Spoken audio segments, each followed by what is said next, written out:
Welcome back to KTN Sunrise Live this Wednesday, the 3rd of July, 2013. As we do every single Wednesday, we focus on gender matters. And like we keep saying, gender refers to both male and female, and that is what we are discussing today in light of the recent facts, figures, statistics that we've seen coming from the Maendeleo ya Wanaume organization. And the question of the day today, we asked you this at 6 o'clock this morning. It has been the theme of the show. We're asking you, do you believe women have been empowered at the expense of men? Do you believe women have been empowered at the expense of men? I've seen quite a bit of your feedback today, and I am hoping that we will hear from women as well as men, because so far I think about 90% of your tweets that are coming in are from men, and of course you can imagine the responses that are there, but we'd like to hear from women on this issue as well. So this is a well-rounded discussion. We're not just talking to the men about the men, but I think it's important to have all present in this discussion. So please do send us your thoughts on Twitter, and we are joined this morning by Nderi Tunjoka, who's from the Maendeleo ya Wanaume organization. Thank you very much for joining us this morning. Let's talk about this recent study that you have done. I think this is the most comprehensive research that you have done to date. Let's talk about some of your findings about the rise in cases of violence against men. One, I would like to thank you for giving me this chance to come and air the views of men, and also give the issues about the statistics that you have done. One, I would like to say that there is an upsurge of gender-based violence according to a research, because in the year 2009, that's when we did the research.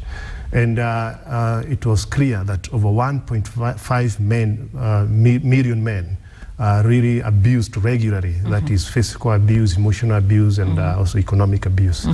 And now the research that we have done of rate, that is the last 13 months, shows clearly that there is a rise, there is an upsurge, because today it's clear that over 2.1 million men in Kenya are regularly abused physically, emotionally, and it is now real because there are facts, because we have done this research, and we have it here now. I think before everybody thought it was what was happening in Nyeri, and I think that was the focus. But according to your statistics, Nairobi, Mombasa are coming up. Let's talk about some of those figures. Yeah. Now you will understand that cases of men really, going to report issues of abuse is very hard, because of also the cultural aspect of Africans, because it is really hard for a man to admit that he's going through abuse. But now, through our campaigns, countrywide campaigns, it has been very successful, and I really want to appreciate and also congratulate men, because they have now really come out and spoken that they are also going through abuse. And it is now clear that Nairobi County is the worst when it comes to gender abuse. If physical abuse, there is a lot of abuse in the working place, and you also know that Nairobi is a metropolis. So according to the statistics, over 200,000 men are regularly abused in Nairobi County alone. And number two is Kiambu County. The statistics are really in depth, and one can go through them.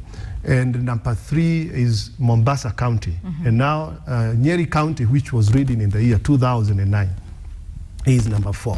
And we have all the counties. We have gone through all the counties. And we also, the last counties are West Pokot and Elgeyo Marakwet.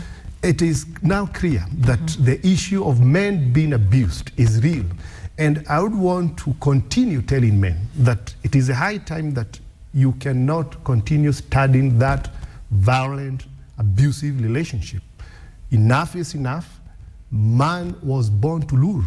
That is Genesis 3:16. It says, man shall rule over the woman forever. And I don't know who changed, turned the tables and said that women are going to rule over man, even in most aspects of maybe leadership and all that. It is the duty of man to lead at the front, and the duty of woman to follow. That is according to the Bible. Right. This is our question of the day, and we're asking this to our viewers, and we want to pose this to you as well. Do you believe that women have been empowered at the expense of men, that the focus has been on women, and that in doing so, that the boy child has been neglected, and there are a lot of issues that have come up with men folk? Yeah, obvious. We cannot continue keeping quiet when there is a lot of negligence when it comes to the male gender issues, because when you talk about the boy child now is in a mess. For example, if I give you an example, what is happening in Narok, where NGOs are going and collecting girls and taking them to school, and the boy are left herding cattle. That is unfair. You know, we cannot continue that state of affairs. It is a high time that we are now going to equalize. We are going to give equal opportunities to all. When it comes to empowerment, there is no person who is supposed to be given priority, because empowerment is for the marginalized. And when we talk about the marginalized, then we talk about the boy and the girl. We talk about the man and the woman. You know, it's not only the woman who is marginalized. We have men who don't have income generating activities. They need empowerment. When we come to funding, like for example, the Women Enterprise Fund, which is unconstitutional today, because the Constitution is clear that a national policy should serve all, regardless of gender. So we are also calling on the government to devolve the Women Enterprise Fund to a family fund, so that also the marginalized man will be able to access funding and maybe be able to cater for his family. All right, let me put it to you, in a different way, that some analysts would say, well, women have been empowered over time. That at least, do you agree with that? That, historically, women, were the minority, and they were, not catered to as adequately as men. And many would say that to date, Kenya continues to be a patriarchal society, meaning the focus continues to be on men, and men have better opportunities as opposed to women, and that what the women are trying to do now with the Women's Fund and some of these organizations is just bring women back to par, even at a level ground, and that has not been achieved yet. And yet you're saying that it looks like women are now surpassing men. Do we at least agree on the fact that women had been marginalized historically? Definitely, I don't agree with that. That is a scheme of some feminists, and it has even been gone to the extent of including that clause in the new constitution, because the new constitution states that all women are marginalized, which is also unconstitutional. We are calling for men to lobby 1 million signatures, because we are going to change such clauses. When we talk of empowerment, let us talk of the marginalized. The marginalized are both men and women. But so we cannot just rely on the marginalized women and forget about the marginalized men. But and if we are talking of helping, let us only help the marginalized, because we also have women who are really self-reliant, and they have fought their way. True, but historically, there has been cases, well, obviously there's been a history. I mean, women were not allowed to vote in many, ancient societies, and of course that has changed over time. Do you agree that historically women were marginalized, and hence the need for women empowerment to some degree in the past? You are very right. When you talk about empowerment to some degree, that's okay. But you cannot just deny the male gender empowerment because the woman is marginalized. Because so when you talk that of empowerment education, of women is being done at the expense of men? Definitely, it is actually at the expense. It is actually emasculating the male gender. Because when you talk of education, which should be actually the aim, the best, the key issue of empowerment, education. When you go to the universities, you'll find out that today now we have more girls, more ladies in the universities. Is that really what we mean by empowerment?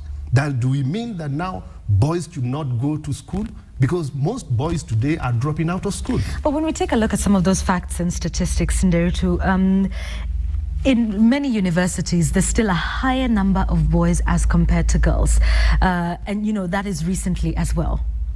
I know. I think today enrollment, when we talk about the enrollment of students in the universities, there are more and more girls enrolling in the university than boys. But does that number exceed the number of boys? Definitely, it is now at par. And now, when we talk of empowerment, like for example, in the developing countries, like for example in America, where they believe in empowerment, in equal opportunities, they are even today continuing to empower the woman. So in that kind of state where you will understand that there is a lot of, it is a developed country, how comes that they still continue empowering the woman up to today? So the main issue here, my point here is that we must empower both genders equally. That is our aim and that is our goal. Because when we talk of empowerment, let's just talk of the marginalized. Because we cannot continue empowering the empowered at the expense of the less empowered. Is it your belief that women have reached a stage where they are now empowered and perhaps do not need any more affirmative action? We don't need affirmative action to the empowered, but we need affirmative action to the marginalized, and that calls on both genders. Okay. Let me say, for example, the issue of the women counter-rapes, which we are calling the government to disband, because when you talk of women counter-rapes and we don't have men counter-rapes, what does that show?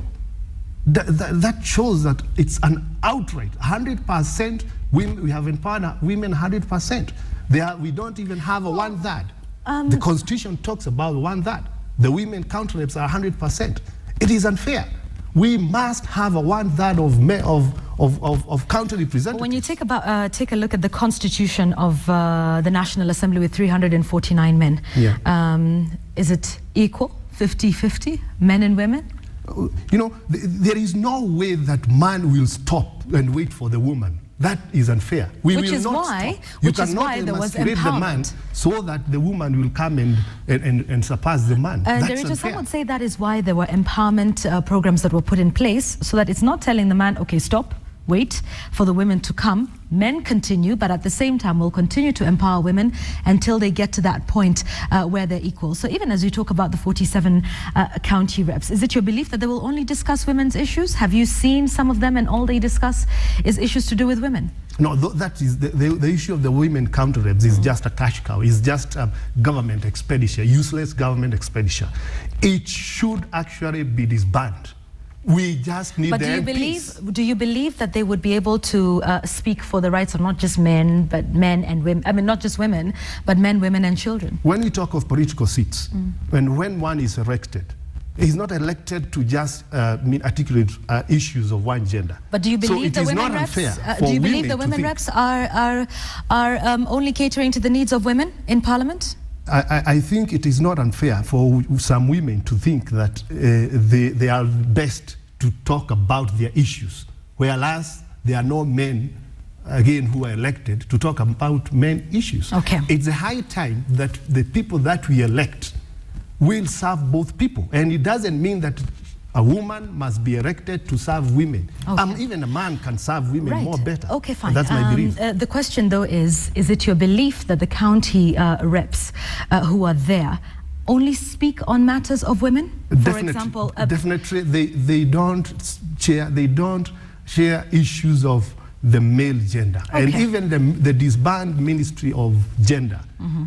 Why it was disbanded is the issue that they only articulated issues of the female gender. Right. So it is your belief that the women's reps so far in Parliament, in the 3 months or so that they've been there, have only addressed issues to do with women? Is that your belief? They have not even addressed any issue. In fact, this office is not important in our Kenya. All right, let's take a look at some arguments by Gladys Wanga, for example, by Rachel Shebesh, who has been very involved. I think there's been a program where they've talked about taking children back to school. She's been working with Mike Sonko on the same. Let's also give an example of the fact that Rachel Shebesh, who's the county women's rep, is very involved in AFC Football Club, which is not a women's football club. She's actually a trustee and probably hoping to make things better for the men that play in AFC. Do you think that's still representing the issues of women? She's just trying to hoodwink men, because it's unfair.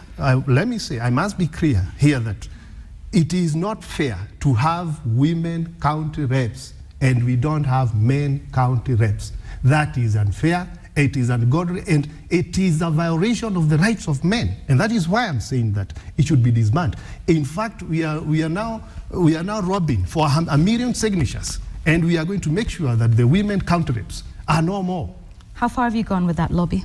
We already have about 400,000 million signatures. Sorry, how many? 400,000 million signatures all around the country. Sorry, how many again? 400,000 Okay. million signatures. And we want to make sure that, because according to the Constitution, we must go to every county. So that is what we're trying to do. Okay, Yeah. all right. What does the Maendeleo ya Wanaume organization do for the men who, they believe, like you've been talking about, raising some of those signatures and helping them? What are some of the support structures that you put in place to help men whom you feel have been marginalized? Well, one wants to say that Maendeleo ya Wanaume organization is now of age, because we have a membership of over 7 million members. And these are voluntary, membership. To be a member of Maendeleo ya Wanaume organization, you don't pay anything.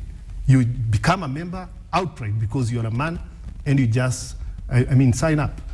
And again, we have issues even with the government, because we have an appointment. We want to have an appointment with the president of Kenya, because we want to raise issues, critical issues, like, for example, this issue of this research that we have done, which has costed us 35 million, and the government has not funded us a cent.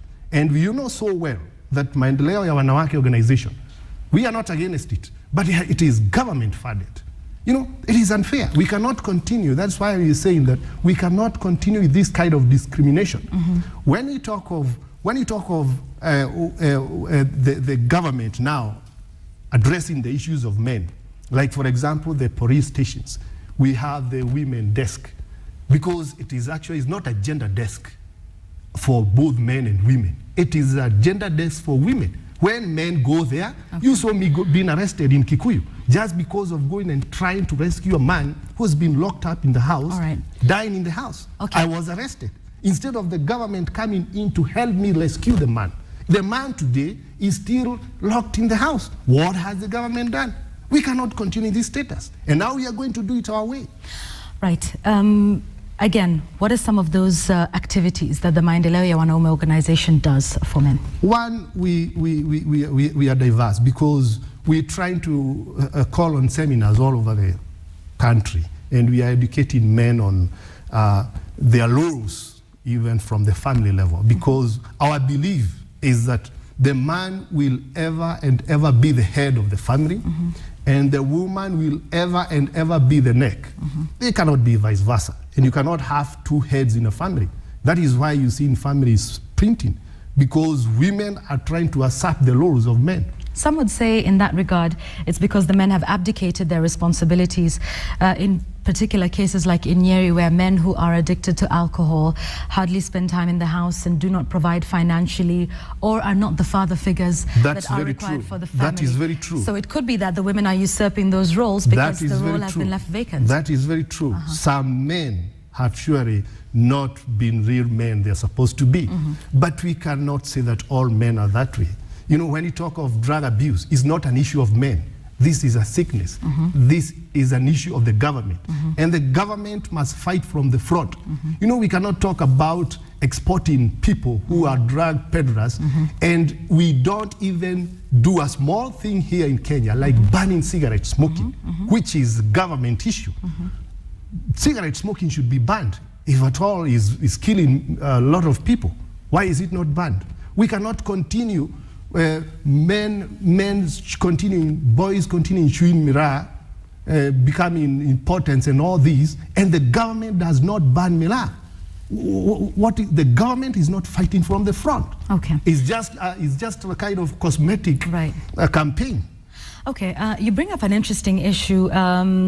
Let's put it this way. You've mentioned, boys continue to chew miraa, boys continue to smoke cigarettes, boys continue to be addicted to alcohol. Do you see a trend here? That it's the men folk that continue to be users of this? Why is this something that's more men than women? Let me say that the issues, the negative issues that affect men are not addressed properly, because if drug abuse and cigarette smoking and all these really affect the women directly, these things would have been banned. But it is like their government, the funding the developing nations are happy when the man continues to die at his prime age, because men are dying at the age of 30 and 40 years, whereas women are living even over 100 years. You know that is happening in families. When you go, most of the families, you'll find only a window. So is Maendeleo ya Wanaume organization working together with NACADA, for example, in terms of getting men, boys, the help that they need with these addictions? One, we are not happy with the government. We are not also happy with the institution of NACADA. Because when you talk of drug abuse, you must fight from the front. If it is about cigarette smoking, our stand as Maendeleo ya Wanaume is that cigarette should be banned in Kenya. Have you sat down with them and talked to them? Our stand as Maendeleo ya Wanaume is that miraa should be banned in Kenya. That is a simple stand if we are fighting drug abuse. But have you worked with NACADA though? Have you expressed these sentiments? Have you given them possible solutions towards this in terms of, you talk about leading from the front? We have written to the government over 17 proposals of how we want it done when it comes to drug abuse. And not even a single proposal they have acknowledged. And that is why I said here that we are now going to do it our way as men. And what way is that? That is our own way. We are going to do it our way. When it comes to empowerment, we are going to do it our way. The woman is not going to continue being empowered at the expense of men. Okay, and Nderito, what does our way mean? Because I think you're starting to scare a lot of people now when you say our way, and some people wonder. Men have a lot of solutions. It's only that they don't use them. We are now going to utilize new ways of solving our problems, because the government is not on our side. And also the funding, the NGOs are not on our side. When it comes to NGOs, for example, do you know that our organization was denied to be an NGO? Why?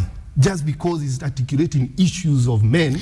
Okay. And when we have like 100% of NGOs dealing about women and girls, does it mean that man has no say in this world? All right, okay, let's talk about the structure of Maendeleo ya Wanaume organization. How long has the organization been in place? Our Maendeleo organization was born 6 years ago, and now it has really grown up to an adult. Now it is no more a child, a toddler. All right, okay, let's talk about the structures and systems that are in place in Maendeleo ya Wanaume. How often do you have elections? Who are the other officials? Because you seem to be the face of Maendeleo ya Wanaume.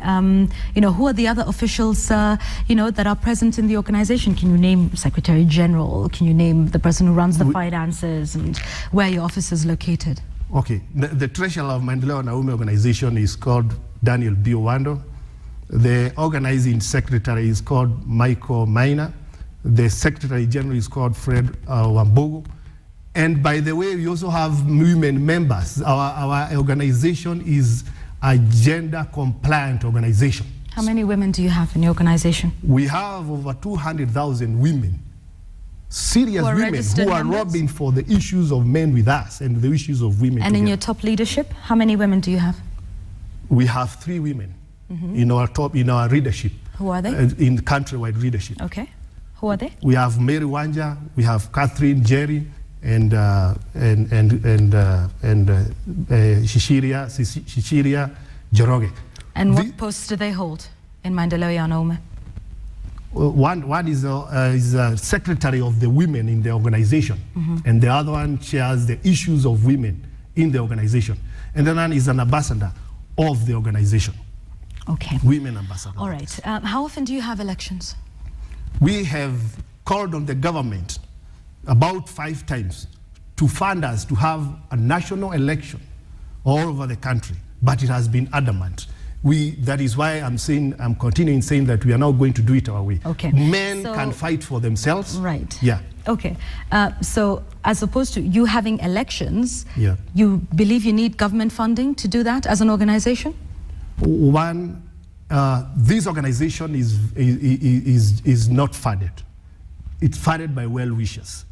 And I'm saying again and again that we have tried to contact the government to join us, to join hands, so that we can articulate these issues. Because we deal with issues of men and women, not just men. Okay, but you And require government funding to run your elections.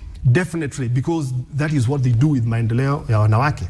And if the government is serious with us as men, if the government is serious with the issues of men, that is the male gender, it should come and fund us. We have a national election from the grassroots level so that we can have the officials from the government, from the grassroots level in all counties. So what would happen if you do not receive government funding to conduct your elections? Will you continue to be the chair of Maendeleo ya Wanaume until that happens? Definitely, we are going to do it our way. We are going to raise funds, and we are going to have national elections. Why can't you raise funds first, have your elections, and then talk to the government and say, you know, this is what we've done, this is how much funds we've been able to raise. We have reached 70% of our target, but in order to reach this goal, we would need some sort of assistance. Men are not ruling here in Kenya.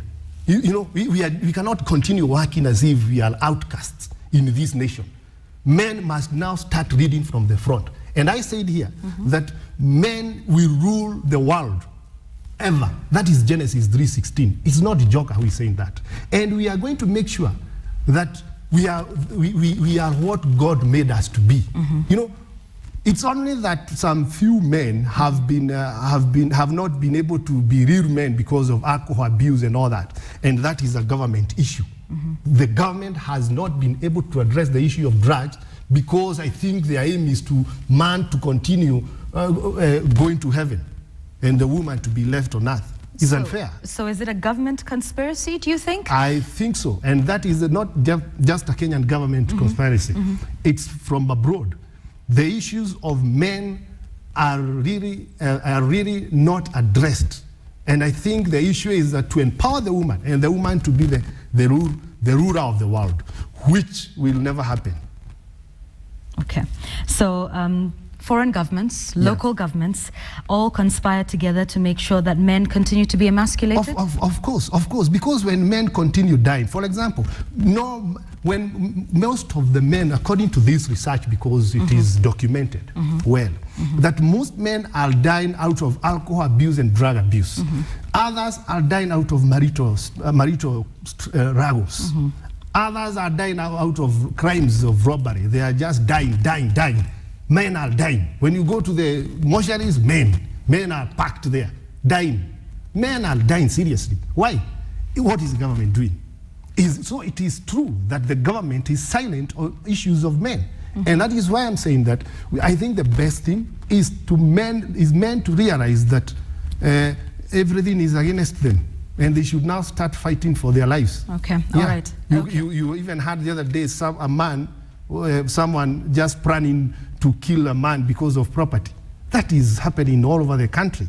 Men are dying out of property. Marriage is statistics though and figures. Over 1,000 cases of men have reported to our Nairobi office about. And what we have assistance have you reported to given the police stations, and unfortunately, the police don't take these reports serious. Death threats.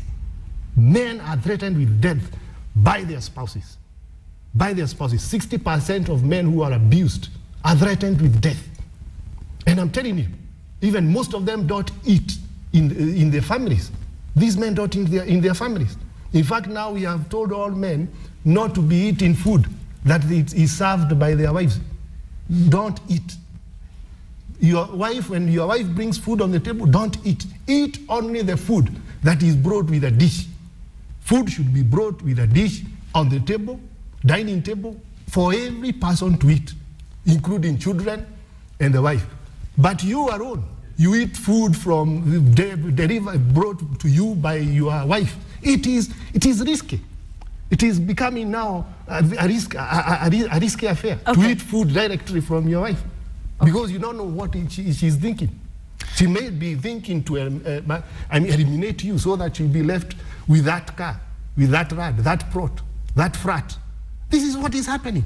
Right. We are in problems, we men. And when you see me, I even feel like crying, because the issues of men are not being addressed. The issues of men are not being addressed. For example, look at the issue where men were sodomized. They are in Kiambu County. No one talked about them except Joka. The government does not address. But one woman, for example, was raped there in Kenyatta. All women were there. The government was there. Does it mean that this world is for women only? When men are sodomized, when boys are raped, boys were raped in Meru. Boys have always continued to be sodomized. The government is not doing anything. I have tried to write proposals to the government. We have written over 20 proposals, pleading with the government. Please help these boys. Please help those boys. Help these boys in the streets. They are not doing anything. Okay.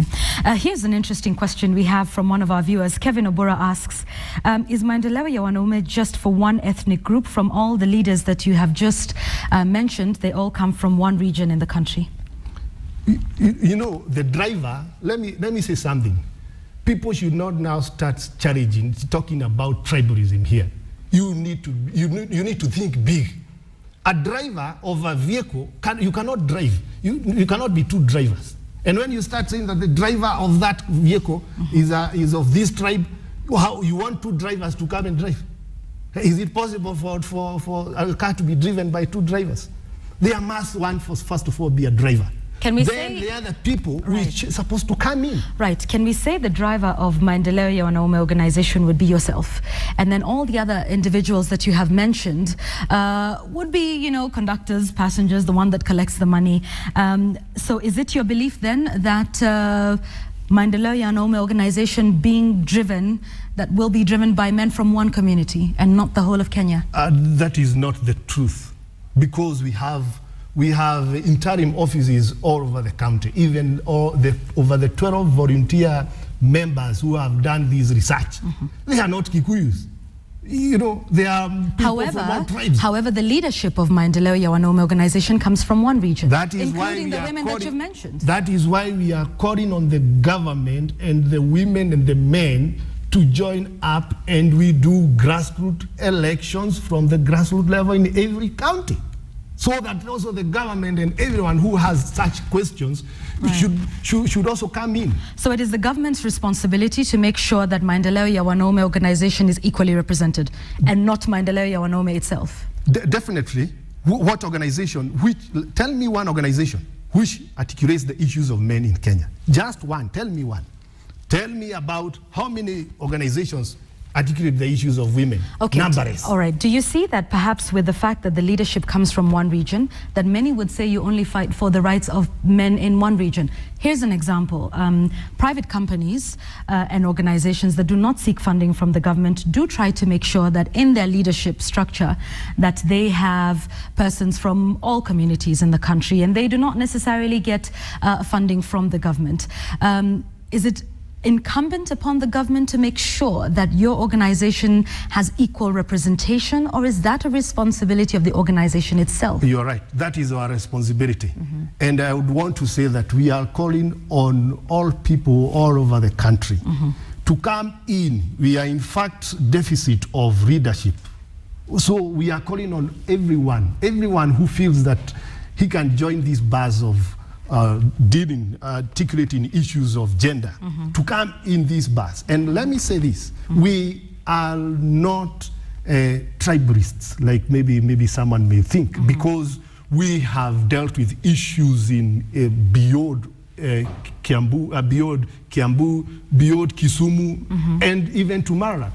And let us not just look at that the way maybe someone might think that we are just one tribe. But it is a perception that you create. Don't you agree that, you know, it sort of sends perhaps an unintended message on your part? First of all, you need to congratulate me. Why? Because I am advocating for the rights of maybe your son, maybe your husband, your uncle, and men. Okay. You see?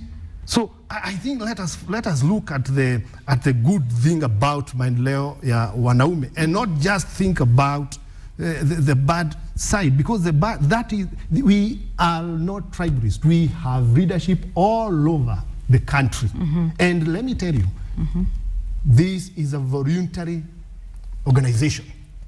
And when you talk about voluntary organization, where men come together and raise funds to help themselves, where there is a government, so do you not have volunteers from the coast province, from Western, from Eastern, from Northeastern? Do you not have some of those volunteers that come up and say, I want to be the organizing secretary and I want to help with your finances?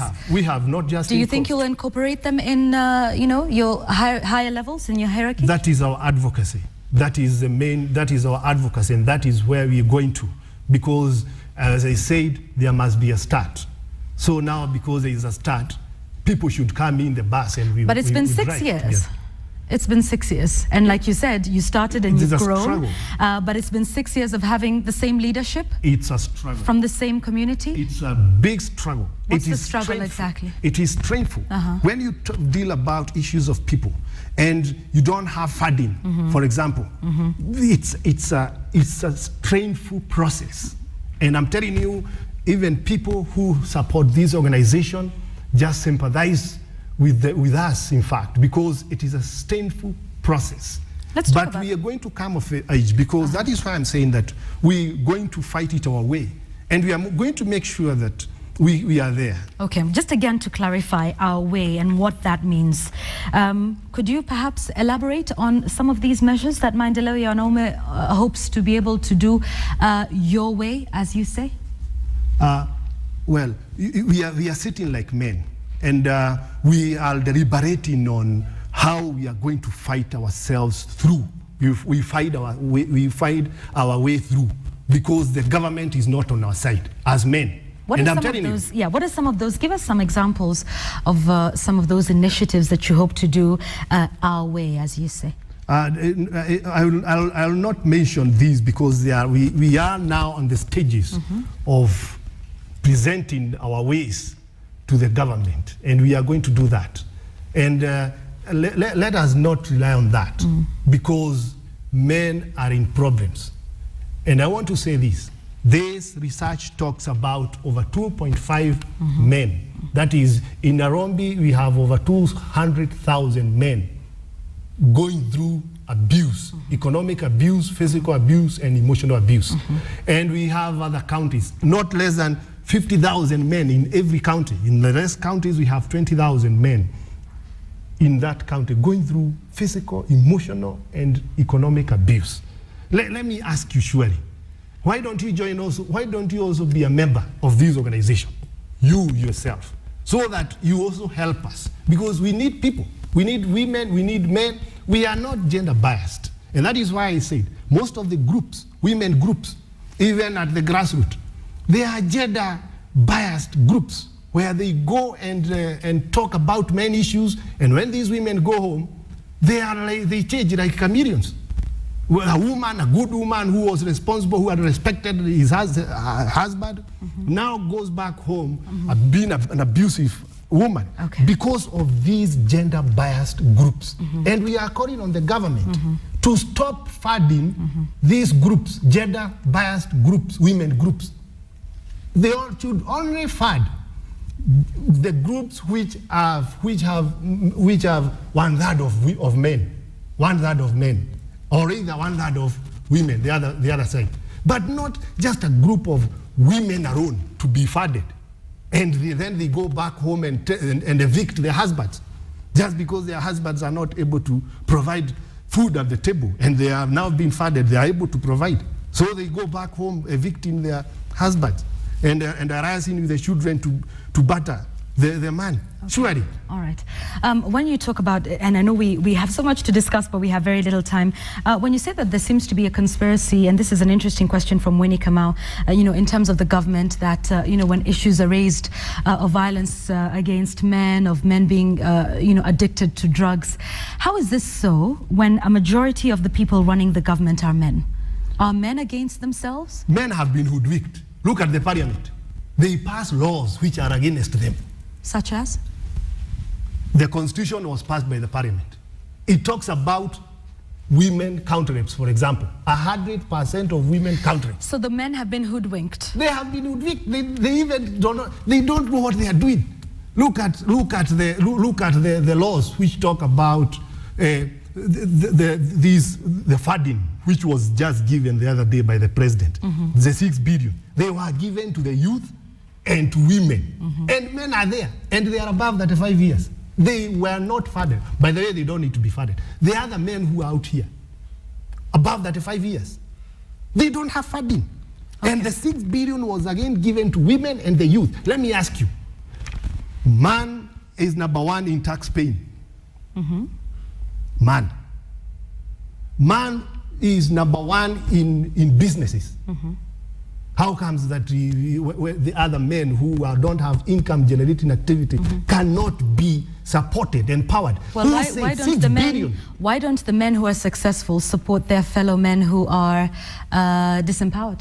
No, that is the issue of the government. The government has all the mechanisms, and it is not correct for 6 billion to go to the women and to go to the youth, and the men not to be given a cent. But the youth are both boys and girls, of both course, men yes. and women. And according to this research, my dear friend, this research talks about the youth fund, which, where the women, the ladies, that is, they are being funded outright, and the gents are put off. You have statistics These are the statistics that prove that? When the ladies go there, they are not asked for collateral or security. When men go there, gents, it's unfair. They are put off. They are told that they are lads.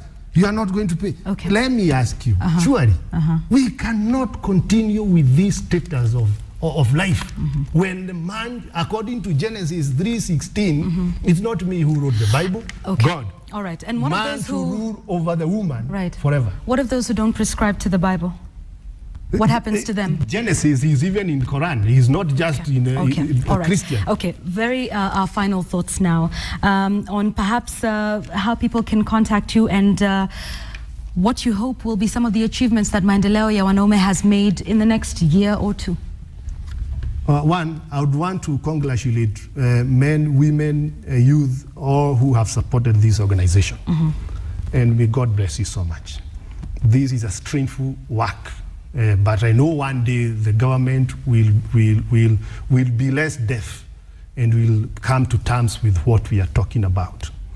And we are going to make an appointment with the president, and we are going to submit to him our views, our intentions, rather what we need men to be, what the issues of men.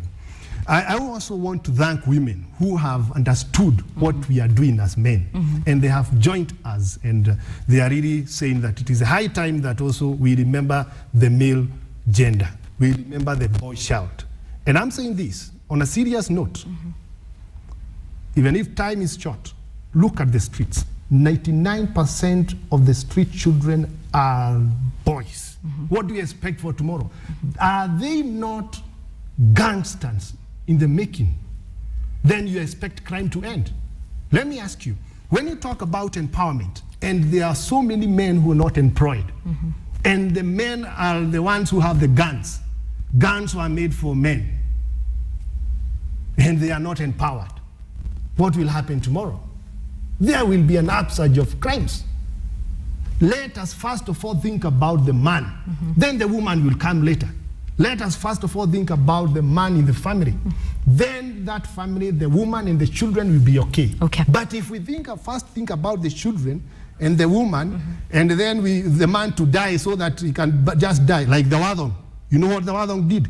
When the Wadong goes to find food, it hits a tree and all the fruits come down, but the Wadong dies. Then the children and they comes to eat. So man has been like a Wadong.